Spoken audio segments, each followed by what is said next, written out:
This is the Find X8, the standard model of the latest OPPO Find X8 series. This new phone is a big deal. It's not just a new product, but also a strong comeback for OPPO in the overseas market after a 2-year break. This time around, it has a new image system, upgraded screen, and a smarter ecosystem. After spending some time with the OPPO Find X8, if I had to sum it up in one sentence, I'd say the image quality is so impressive. It feels like having a really good quality camera.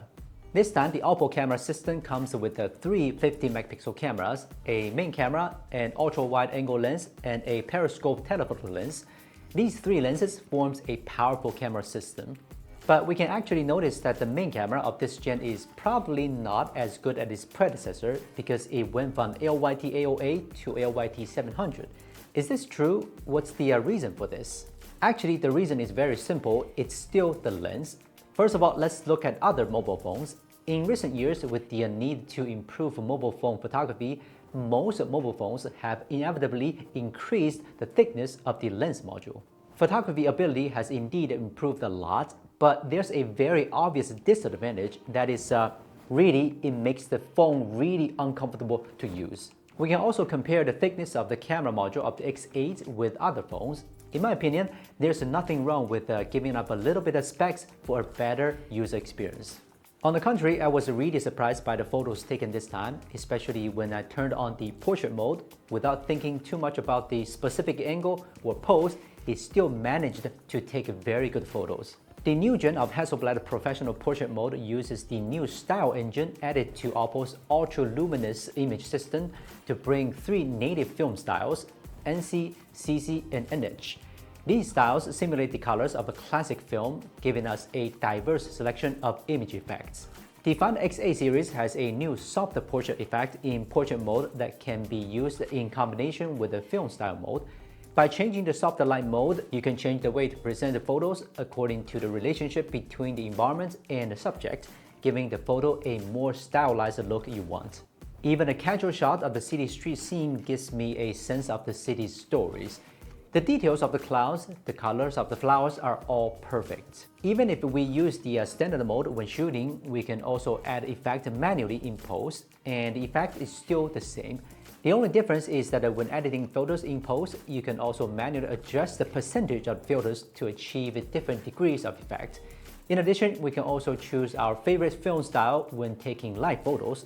It supports overlay film and softer light styles, so we can get a photo with a good sense of story at a certain point.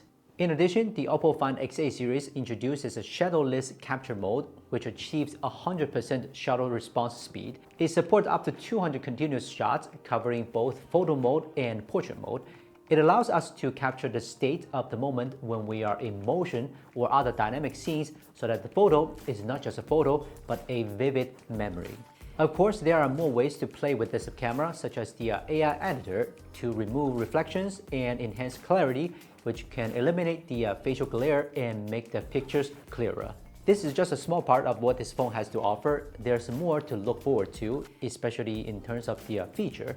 The phone runs the latest ColorOS. Not only can we use a suite of software including Google, but we can also log in to various popular apps with a Google account. It also features a new dynamic island that allows us to receive information more intuitively. By tapping on the dynamic island, more action will show up, which feels very similar to the iPhone. However, I hope it can have its own distinctive features. But for iOS enthusiasts, this offers another choice when choosing a phone, and it also supports the file transfer to iPhones. By downloading the OPPO Connect app on an iPhone, photo transfer can be very easy.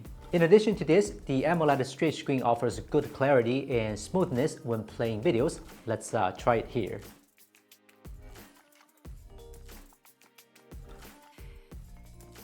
In terms of performance, it is equipped with the MediaTek Dimensity 9400 flagship processor. We did some simple tests. It scored 6,474 in 3D Mark, and it also tested with Antutu and Geekbench.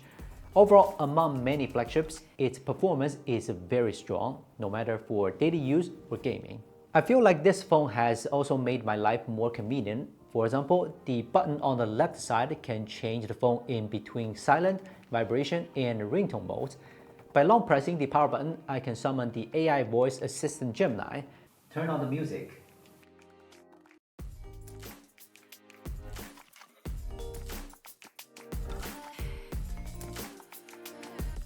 However, I have one complaint. It's a short focus fingerprint unlock.